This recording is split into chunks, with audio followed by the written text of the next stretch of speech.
projets transversaux à les mettre en place et aussi travailler avec des ministères pour rendre cohérent toute la structure du système d'information de l'État. Alors, quelles sont les réalisations concrètes de l'agence? Justement, l'agence de l'informatique de l'État a fait un certain nombre de choses, mais c'est malheureusement pas très connu. Je pense que ça me donne l'occasion de revenir sur rapidement. Nous avons déjà un réseau d'opérateurs de télécommunications qui, peut-être après Orange, l'ADIE a le meilleur réseau d'opérateurs de télécommunications sur la place, mais orienté pour les services de l'État.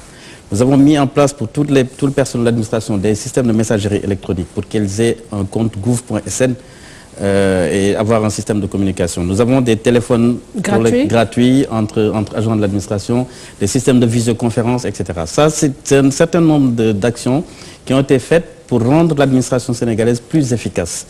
Et aussi, nous avons des services au niveau des citoyens. Donc, ça a été dit dans le reportage, le portail des démarches administratives pour un peu aider, en fait, ce qu'on appelle le e-gouvernement, aider le gouvernement à se rapprocher du citoyen et non le contraire.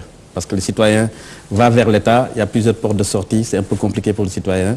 Le but de tout ce travail, c'est aussi faire de telle sorte que le e-gouvernement se rapproche du e-citoyen.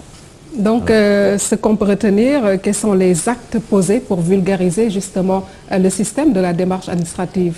Justement, nous sommes en plein dans un travail de communication pour, je pense que nous aurons l'occasion d'en revenir pour vulgariser, parce que c'est vraiment dommage que tous ces services soient mis en place, soient disponibles pour les gens et que ces services soient sous-utilisés. Donc nous sommes vraiment dans cette dynamique de communication et de vulgarisation de ces services. Alors, Monsieur Wan, l'informatique de l'État, l'État a engagé un audit physique biométrique des agents de l'administration. Il y a eu des écarts dans le corps enseignant. Donc, quelles sont les perspectives pour la seconde étape, la deuxième Tout à fait. Donc effectivement, le travail d'audit qui est un travail vraiment important, ça fait partie d'une des raisons pour lesquelles aussi je suis sur le plateau, parce que c'est dommage de faire un travail d'aussi grande envergure avec une si grande efficacité et de ne pas communiquer dessus.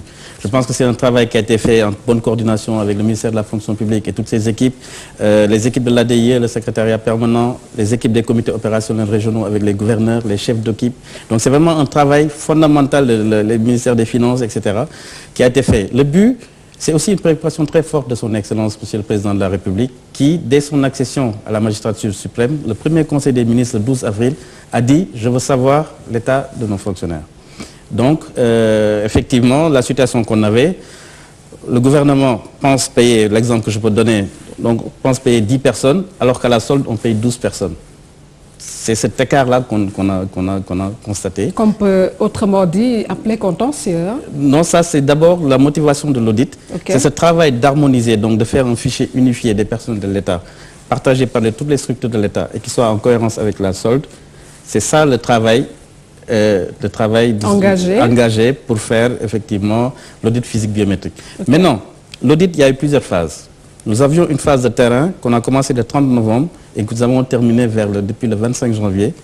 C'est un travail de terrain qui était prévu sur 40 jours. Nous avons réussi à le faire juste avec une semaine de retard. En 50 jours, nous avons terminé ce travail de terrain. Pourquoi il y a eu ce retard? Justement, c'est des aléas dans l'organisation. Mais le retard est des aléas de plusieurs ordres. Mais maintenant, après cette phase de terrain, nous rentrons là dans ce qu'on appelle la phase contentieuse. Parce que parmi les personnes que nous avons vues, contentieuses ou vérification ultérieure, parce que nous avons déjà une base de plus de 110 000 personnes avec photo d'identité, empreinte digitale qui est correcte. Nous avons à côté 10 853 personnes qui sont en attente de vérification ultérieure.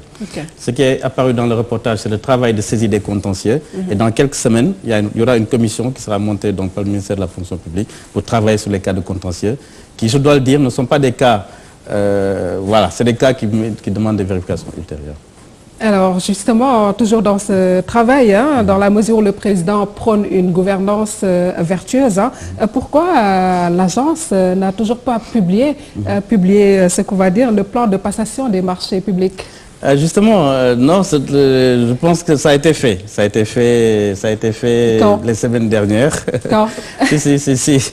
Il y avait juste un travail préparatoire, ça demande beaucoup de ça a pris du retard en tout cas. Oui, ça je reconnais, mais c'est quand même un travail qui a été finalisé et qui a été envoyé. Et qui a été publié. Voilà. D'accord. Monsieur Wan, un système de connectivité interne, un grand projet de l'État, où en êtes-vous?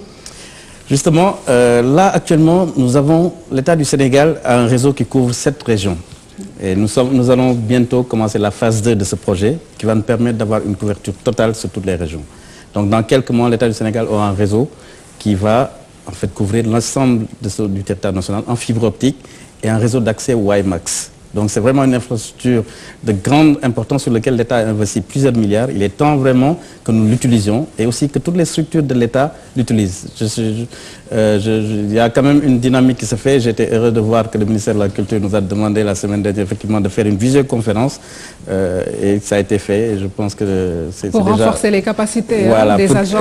Exactement, c'était pour échanger et donc ça permet de faire des économies. Au lieu de faire venir tous les gouverneurs, on fait des réunions en visioconférence au niveau avec les nouvelles technologies. Voilà, une politique de rentabilité dans l'informatique de l'État. Je rappelle que nous recevions le directeur de l'agence de l'informatique de l'État, M.